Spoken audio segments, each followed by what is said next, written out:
There are moments in life that feel almost too perfectly constructed to be real, as if fate, bored with subtlety, decided to write something theatrical instead.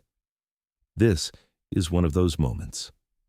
On a warm Saturday in September, inside a grand ballroom draped in ivory and gold, a woman named Clarissa Vale laughed at a man she had once promised to love forever. She laughed at his shoes. She laughed at his suit. She laughed at the idea that someone like him had been invited to the same event as someone like her. What Clarissa did not know, what she could not have known, because arrogance has a way of making people willfully blind, was that the man standing in front of her, the one she was currently using as the evening's first entertainment, held the professional fate of her entire division in the palm of his hands. His name was Daniel Mercer. And he had been waiting 7 years for a moment exactly like this one, not to be cruel, not to wound her the way she had wounded him, but simply to let the truth speak at the volume it deserved. Before we go any further into this story, if you are new here, welcome. If you have ever been underestimated by someone who should have known better, this one is for you.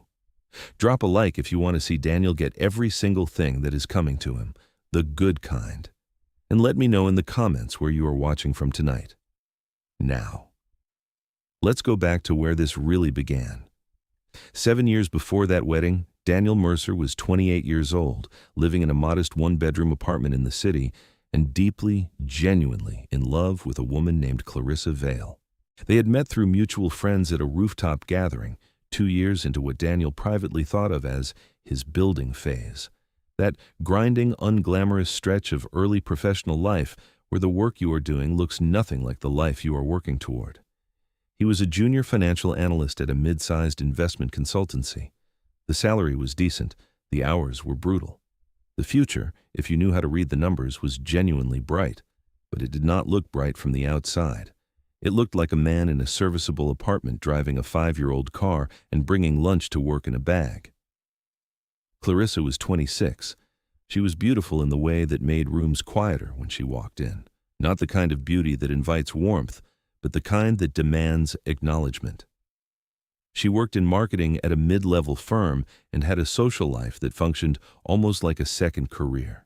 She curated friendships the way some people curate portfolios, and her best friend was a woman named Sophie Hartwell, who was precisely the sort of person who made Clarissa feel like the most important person in every room.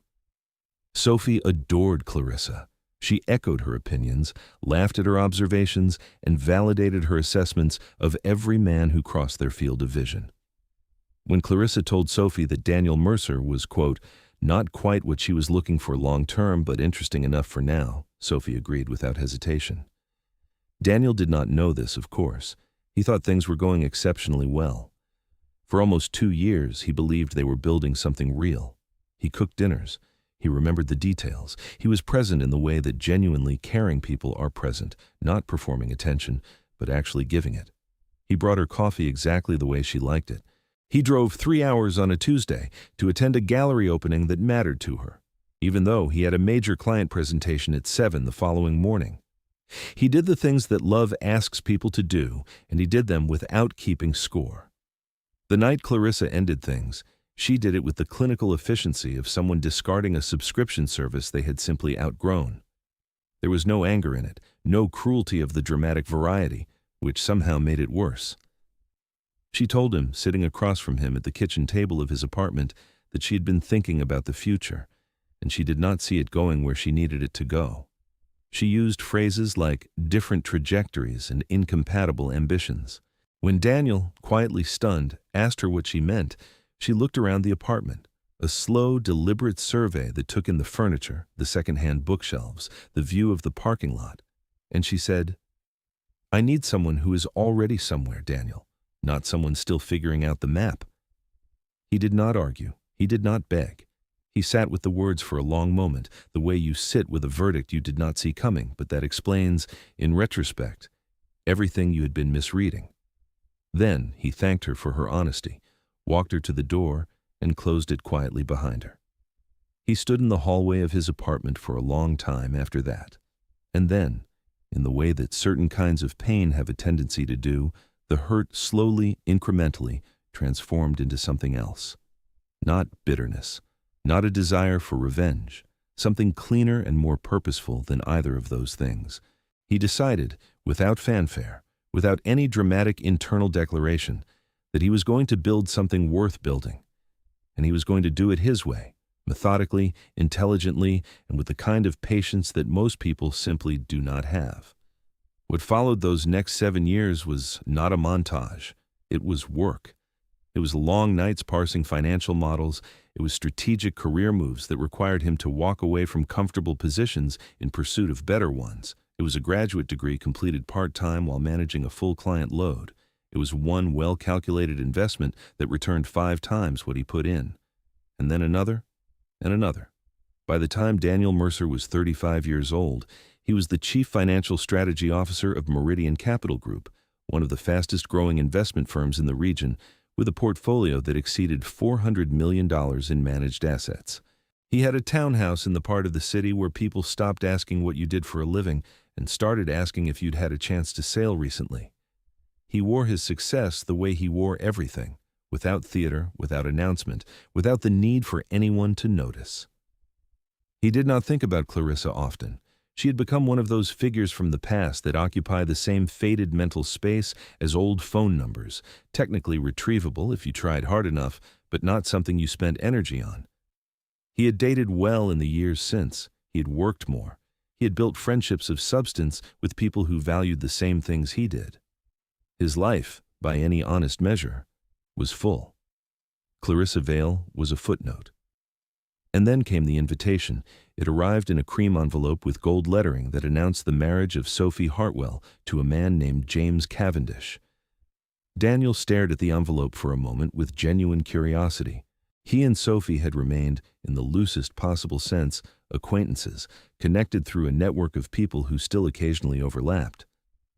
Sophie had always been warmer to him than Clarissa's assessment of the relationship warranted, and several years after the breakup she had sent him a brief, genuine message saying she was sorry for the way things had gone and that she hoped he was well. He had replied kindly, and they had maintained the sort of distant but cordial connection that social media enables without requiring much effort. When the invitation arrived, it came with a handwritten note that said simply, "I've always thought well of you, Daniel. James and I would love to have you there." He almost declined. He was busy. He was always busy. But there was something about Sophie's sincerity that made him respond yes. He did not think, or not much, about the possibility that Clarissa would be there.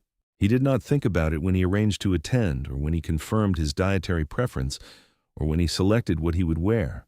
A charcoal suit from a tailor in the financial district that had cost more than his first month's rent in that apartment Clarissa had surveyed so dismissively 7 years ago. It was only on the afternoon of the wedding, as he was adjusting his cufflinks in front of the mirror, that the thought arrived. She will almost certainly be there. Clarissa Vale, best friend to the bride, maid of honor in all probability. He looked at his reflection for a long moment. Then he straightened his jacket, pocketed his phone, and left the house. What he did not know, and this is where fate begins to earn its reputation for theater, was that 3 months earlier, Meridian Capital Group had completed the acquisition of Hartfield Marketing Solutions, a mid-sized firm whose clients included several regional consumer brands. The acquisition had gone smoothly. The integration of leadership was ongoing.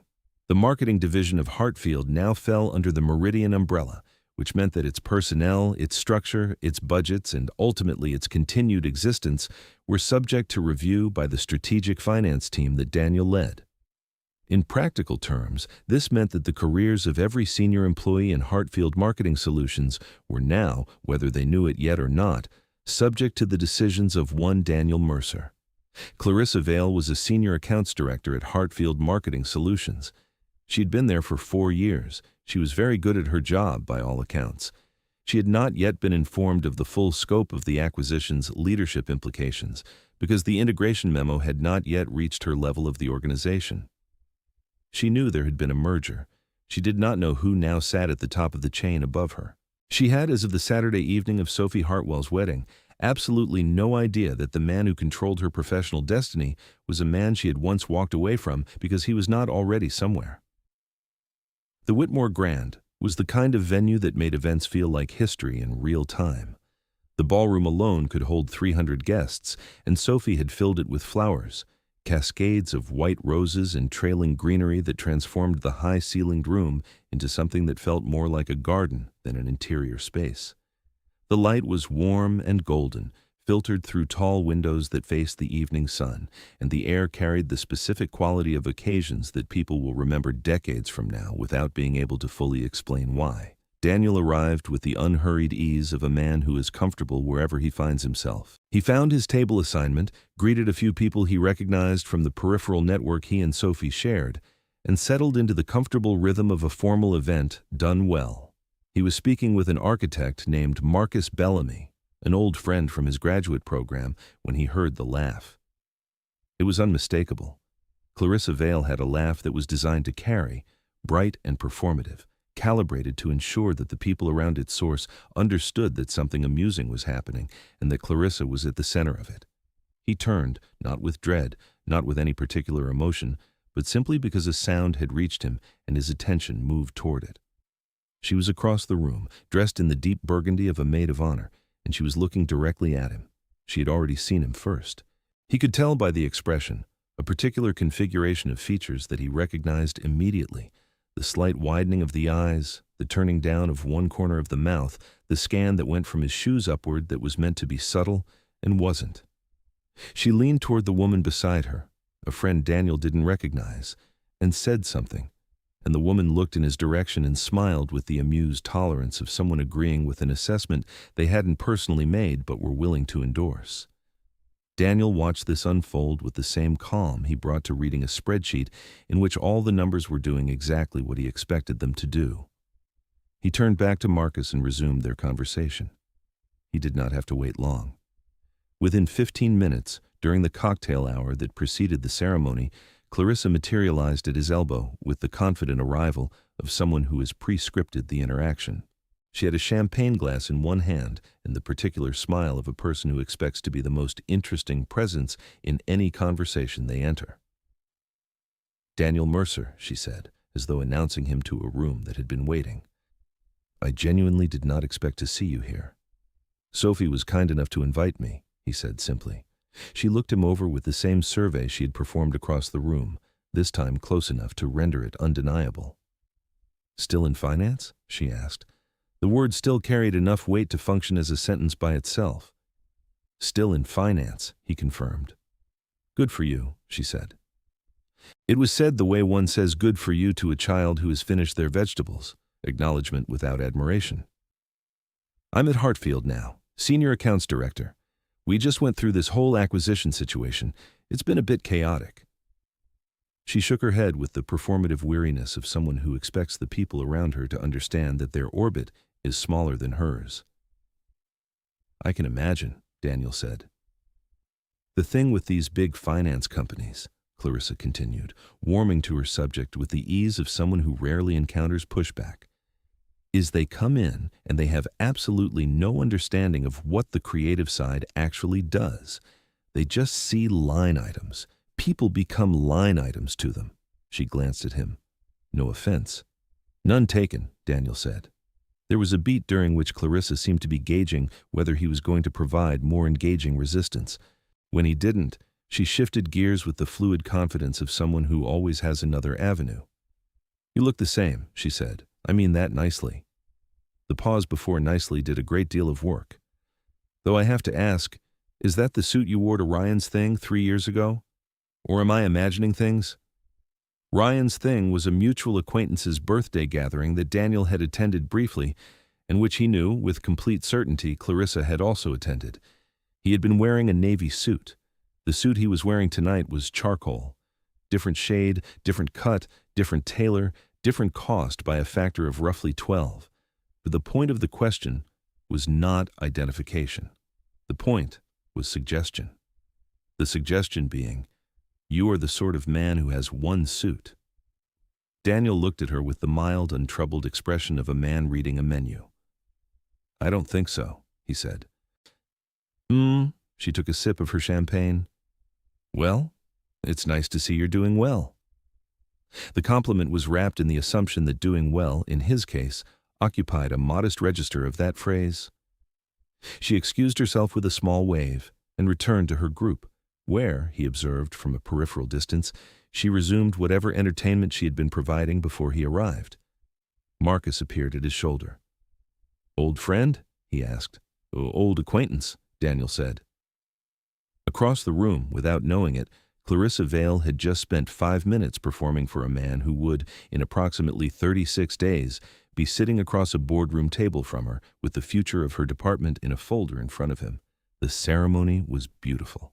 Sophie Hartwell walked down the aisle in a gown that made the room go quiet in the best possible way, and James Cavendish, a tall man with the overwhelmed expression of someone who had just realized exactly how fortunate he was, received her with the kind of tenderness that made even people who generally resented formal occasions feel that this one had justified itself. Clarissa delivered a reading with polished elegance because whatever her other qualities, she understood performance. Daniel watched the ceremony from his seat in the third row and felt genuinely glad to be there. It was at the reception dinner that the evening took its next turn. Tables had been arranged so that the wedding party and their immediate connections occupied the front section of the room, with additional guests arranged beyond them. Daniel's table was near the front, a reflection he understood of Sophie's genuine affection, and as the dinner progressed, it became clear that Clarissa's table was directly adjacent, close enough that conversations could cross the distance without effort. The man to Clarissa's right was someone she had apparently been dating for several months, a commodities broker named Theo, who had the confidence of someone who had recently discovered that money could substitute for depth in most social situations. He was loud in the way that people are loud when they want the surrounding tables to overhear the details of their life. Clarissa and Theo performed for each other and for their table in the way that some couples do in public spaces, each amplifying the other's best presentation. At one point during the main course, while Daniel was engaged in a genuinely pleasant conversation with the woman to his left, a childhood friend of James's named Patricia, who was a structural engineer and thoroughly interesting, he became aware that Clarissa was speaking at a volume that had expanded beyond her table's borders. She was telling a story. He heard his name. Not spoken to him, but about him, the particular register of someone narrating rather than addressing. We dated for almost 2 years, and I just realized at a certain point that we were going in completely different directions. He's lovely, genuinely, but some people are just, you can tell where the ceiling is, even when they can't. A pause for her table's response. I mean, he's here, which is sweet because he and Sophie were always friendly, but a trailing off. The kind of trailing off that finishes itself. Patricia, beside Daniel, had gone very slightly still in the way that people do when they are deciding whether to acknowledge something. Daniel cut a piece of his chicken, considered it, and ate it. He said nothing. He did not look over. He gave the comment exactly the weight it deserved, which was none. But Theo, it turned out, was the sort of man who liked to complete sentences that women had allowed to trail off. He leaned slightly in Daniel's direction with the theatrical subtlety of someone who wanted to be overheard while maintaining the performance of not realizing it. "So, analyst, you said? At a mid-level place?" This directed at Clarissa, but angled for the adjacent table. "Something like that," Clarissa said, with a smile that meant she wasn't going to say more but didn't need to. "Tough industry," Theo said, with the magnanimous sympathy of a man who considered himself to be thriving in that same industry. "Lots of guys just kind of plateau around the analyst level. Nothing wrong with it. Not everyone's built to scale." Daniel set down his fork. He looked at his water glass. He picked his fork back up. Across the table, Marcus was watching him with the quiet attention of a man waiting to see what kind of person his friend was going to be in the next 30 seconds. The kind of person Daniel was, it turned out, was the kind who finished his dinner and ordered the dessert when it came, and spoke warmly with Patricia about the engineering principles behind suspension bridges, and said absolutely nothing. Not because he lacked things to say, not because the words weren't there, organized and ready, capable of ending the performance at the adjacent table so completely that Theo would be re-examining his career choices well into next month, but because the evening was Sophie's, and because there would be another time. He did not know how soon, Sophie found him later, during the dancing portion of the evening, while he was standing near the edge of the room with a glass of whiskey, watching the floor fill with people. She was incandescent in the way that people are incandescent on the best day of their lives so far, and she hugged him with the full warmth of someone who actually meant it. "I'm so glad you came," she said. "Really, Daniel. I've always felt terrible about how things went. With Clarissa, the things she stopped, shook her head. "You're well, though. I can tell. You seem genuinely well." "I am," he said. "This was a beautiful evening, Sophie. James is a lucky man." She laughed. Then she studied him for a moment with the particular look of someone who knows something and is weighing whether to say it. "She doesn't know, does she?" Sophie said quietly. "About where you are now, what you do. She doesn't have any idea." Daniel considered this. "No," he said. "She doesn't." Sophie shook her head slowly, and in her expression was something that was not quite amusement and not quite sympathy, something more layered than either. "The world is very small," she said. "It is," he agreed. She hugged him once more and went back to her husband. The world was indeed very small. 36 days later, on a Tuesday morning in October, when the trees outside the Meridian Capital Group headquarters had turned the particular amber that makes cities look like they are lit from within, Daniel sat at the head of a rectangular conference table on the 14th floor and reviewed the folder in front of him. The Hartfield Marketing Solutions Integration Review. Personnel structure, divisional budgets, strategic alignment assessment. 6 people from the Hartfield senior team were being brought in for introductory meetings with the Meridian finance leadership. The purpose, communicated in an email from his executive assistant the previous week, was assessment and orientation, a chance for the incoming team to understand the new structure and for the new structure to understand them. The email had gone out under the Meridian letterhead. It had referenced the office of the Chief Financial Strategy Officer. It had not contained Daniel Mercer's name. It had contained only his title, his floor, his room number, and the instruction to bring any questions about the transition of the Hartfield Accounts Division. Clarissa Vale had received this email. She had forwarded it to her own assistant with a note that said, "Standard integration bureaucracy. I'll handle it. Book me for the 10 a.m. She had dressed for the meeting the way she dressed for any professional encounter with people she considered her administrative superiors. Professionally, confidently, and with the underlying assumption that she was very likely more capable than whoever she was walking into a room to meet. She walked in at 3 minutes past 10, which was the kind of lateness that announces itself as intentional without being able to claim it. She was carrying a leather portfolio and wearing the expression of someone prepared to be politely evaluated and found impressive. She looked at the table. She looked at the 2 members of Daniel's team, both of whom she didn't know. She looked at the chair at the head of the table, whose occupant had not yet entered. They had been told the meeting would begin momentarily. She took her seat, opened her portfolio, and made a note. The door opened. There are moments when the human face, in the space of a single second, cycles through more information than language can follow. The initial setting of an expression prepared for a professional encounter, the beginning of a polite professional smile, the interruption of that smile by the arrival of recognition, the recognition colliding with context, context colliding with implication, the full weight of implication, arriving like a structural beam dropped from a significant height. Clarissa Vale looked at Daniel Mercer walking through the door of his own conference room with a leather folder under his arm and the unhurried confidence of a man who has never needed to announce himself in any room he occupies. And she went through all of those stages in the space of approximately 1.5 seconds. Daniel took his seat. He opened his folder. He looked up. "Good morning," he said in the tone of a man beginning a professional meeting. "Thank you all for coming in." He did not perform surprise. He did not allow himself the luxury of a meaningful pause in her direction or a smile that communicated anything other than professional courtesy. He began the meeting as he would have begun it for anyone. He was not here to humiliate her. He was here to do his job, and his job was going to speak for itself. The meeting was 40 minutes long. Daniel led it with precision, and with the particular quality of intelligence that reveals itself not through statements, but through questions, asking exactly the right thing at exactly the right time. demonstrating a grasp of the Hartfield account structure that made clear he had done more homework than anyone in the room had expected. His team members were fluent and confident. The Meridian operation, as it unfolded in that room, was not a mid-level something. It was a $400 million enterprise with its hands in markets across 3 regions and a strategic vision that had already been quoted twice in financial press coverage that quarter. Clarissa said very little for the first 20 minutes.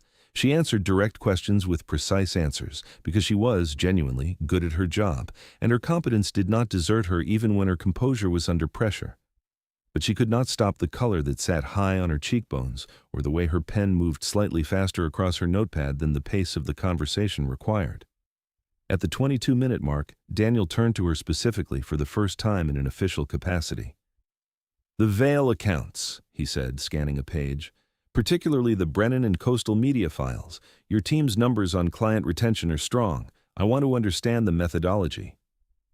She told him, clearly, professionally, without stumbling. When she finished, he nodded once. "Good," he said, and meant it, because his investment in her professional worth was now real. Her clients were Meridian clients, her retention numbers contributed to his division's performance, and he genuinely needed her team to function well. There was no pleasure in the possibility of her failing. There never had been. After the meeting, as the others filed out, she stayed. He had anticipated this. He finished making a note, capped his pen, and looked up. "Daniel."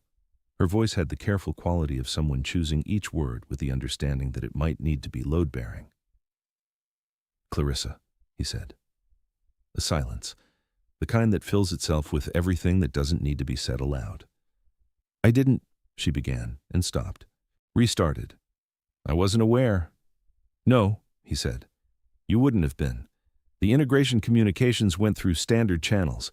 My name wasn't prominent in the early materials." A pause. "It will be, going forward." She looked at the table for a moment. When she looked back up, the performed confidence was gone, not replaced by collapse, because she was not that kind of person, but replaced by something more honest than anything she had shown across an adjacent dinner table 34 days ago. "I said things," she said, "at the wedding. I want to say that Sophie's wedding was a personal occasion," Daniel said quietly. "This is a professional one. I'd prefer to keep them separate." He closed his folder and stood. "Your client files are strong. Your retention methodology is worth expanding. I'll have my team reach out about incorporating it into the Q1 review framework." He extended his hand. "It's good to have you in the Meridian network." She shook his hand. Her grip was steady. He gave her that. She held herself together.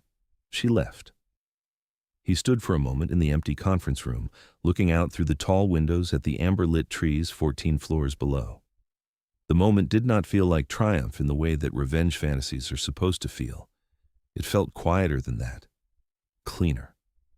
Like the closing of a door that had been left open for 7 years, not because anyone still needed it, but because no one had gotten around to it yet. It was closed now, not slammed. Closed. He thought about what Sophie had said, standing at the edge of the dance floor in a ballroom full of flowers. The world is very small. He had agreed then, and he agreed now. But he would have added something if the moment had had room for additions. The world is very small, yes, and the things you build in it, the patient, honest, unglamorous things, they have a way of becoming larger than anyone who dismissed them ever predicted. The weeks that followed were professional and straightforward. Clarissa did her job, and she did it well. The Brennan and Coastal Media accounts performed. The retention methodology was incorporated into the Q1 framework as promised, and her name was included in the credits of the internal report that circulated to the division heads, a recognition that cost Daniel nothing and that she had genuinely earned. He ran his meetings. He made his decisions. He built what he was building, as he had always built it, methodically and without theater. He heard from Sophie twice more. Once, a brief message thanking him for his grace at the wedding, because Sophie was perceptive and had understood more of that evening than she had let on at the time. And once, 3 months into the new year, a longer message that said Clarissa had reached out to her, not to discuss the professional situation, but to say something she had apparently been carrying since October. Sophie wrote, "She told me she'd been thinking about the night she ended things with you. She said she thinks about what she said to you in that apartment. She said she didn't understand until recently what it actually cost someone to hear something like that. I don't know if that matters to you at this point. I just thought you should know she said it. Daniel read the message on a Sunday morning, sitting in his kitchen with coffee, sunlight coming through the window at the angle that made the room feel like the inside of something warm. He thought about the 28-year-old version of himself standing in the hallway of his apartment after a door closed, holding the weight of words that had told him he was not yet enough. He thought about what that man had decided to do with that weight and what he had built with it over the course of 7 years. He wrote back to Sophie, "It matters. Not in the way it once would have, but it matters. Thank you for telling me." He set his phone down. He picked up his coffee. Outside the window, the city was doing what cities do on Sunday mornings, breathing slowly, presenting its better angles, preparing itself for another week of being the place where people come to build things. Daniel Mercer had built his thing. It was solid. It was real. And no one, not Clarissa Vale, not her table companion with his observations about ceilings, not any version of any voice that had ever told him where it thought his ceiling was, had anything to do with it. The building had been his. The work had been his. The patience, the long nights, the deliberate choices made one at a time over 7 years. All his. That is the part of stories like this one that gets lost in the drama of reversals and revelations.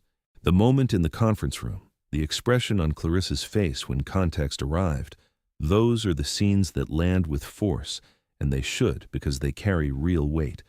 But the real story is not in the landing. It is in the 7 years of flight that made the landing possible. It is in the man who, after hearing that he was not yet enough, decided that enough was not actually what he was aiming for. He was aiming for something built to last, and he built it. There is something worth sitting with in that, the idea that the most powerful response to someone who diminishes you is not the moment they discover they were wrong. It is the moment you stop needing them to know it. Daniel had passed that moment long before the wedding. The conference room was simply the world's way of filing paperwork on what had already been true for years. If you have ever stood in a hallway after a door closed and wondered whether the work was worth doing, whether the thing you were trying to build was too small or too slow or too invisible for the people around you to see, this story is for you. Keep building. Not to prove anything to anyone else, because the building is its own reason. That is what Daniel Mercer understood, standing at a window on the 14th floor of the building his work had earned him, watching the city in October gold below. If this story reached you, leave a like and let me know in the comments whether you think Clarissa deserved a second chance, professionally, personally, both, or neither. And if you are somewhere in your own building phase right now, doing the unglamorous work that no one can see yet, drop a comment below. I read them, and I think you should know someone is rooting for you. Subscribe if you want more stories like this one. There is another one coming very soon, and it starts with a man at an airport who is about to find out that the woman he dismissed at 32 is now the one deciding whether his company survives. You will not want to miss it.